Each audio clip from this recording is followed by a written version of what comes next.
Today is Wednesday, April 12th. I'm Braden Allen. And I'm Sergio Alvarez, and we're here for your World News Update. Yesterday, while en route to play their quarterfinal match against Monaco, 3 explosions went off targeting the Borussia Dortmund football team. According to German police, the 3 explosions happened as the team was leaving their hotel on the 12-minute route to the stadium. The devices reportedly used are said to have been a series of 3 pipe bombs detonated via cell phone. Defender Mark Barta was one of the injured players in the explosion and was escorted to the hospital where he underwent surgery on his right wrist, which was fractured during the attack. Police have said that they are tracing a car that was seen at the crime scene shortly before the explosion happening with foreign registered plates. The game has been further postponed until further notice.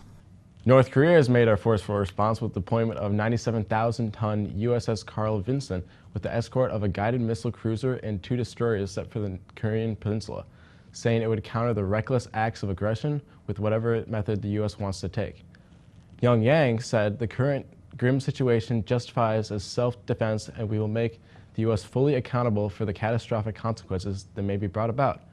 All this tension began with North Korea's fired multiple ballistic missiles, stating they were only for military test runs. In Russia, Russian Foreign Minister Sergei Lavrov began a meeting with the U.S. counterpart Rex Tillerson in Moscow with a warning: do not strike the Syrian regime again. The 2 diplomats are sitting down today after the chemical attacks in the northwestern Syria to discuss the tension between the countries. Going into the meeting, Rex Tillerson believes this trip will be an effort to shame Putin into doing more to end the conflict and drive the wedge between Moscow and Damascus. Tillerson told CNN, "I'm hopeful that we can have constructive talks with the Russian government and have Russia be more supportive of a process that will lead to a stable Syria." Last night and today, French authorities scrambled to find shelter for over 1,500 migrants left homeless after a fire destroyed the Grand Sindh camp near Dunkirk. The fire was deliberately started sometime last night after a fight broke out between Afghans and Kurds. The fire spread throughout the camp as the night went on and took more than 60 firefighters to fight the blaze before it destroyed nearly all of the densely packed wooden huts and had left the land nearly unusable. By morning, all that was left was a few makeshift homes that were standing scattered throughout the camp, covered by a dense cloud of smoke.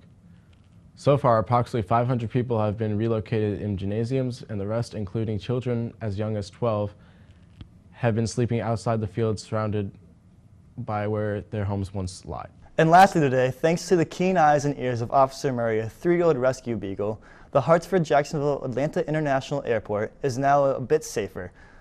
Powell's organization adopted Murray after a local shelter rescued him from abuse, she said. Most of his tail had been amputated after shelter workers suspected his former owners had tried to illegally dock it, and part of Murray's ear was also bit off or cut off. Scared and neglected, the poor beagle was not suitable to be adopted. Luckily, Powell said his personality made him perfect for their program's Beagles Brigade. After several weeks of training, Murray started on Monday. He scurries around the airport sniffling baggage for invasion pests and diseases. To donate a beagle to the program, email the link below. And that's all for today's World News Update.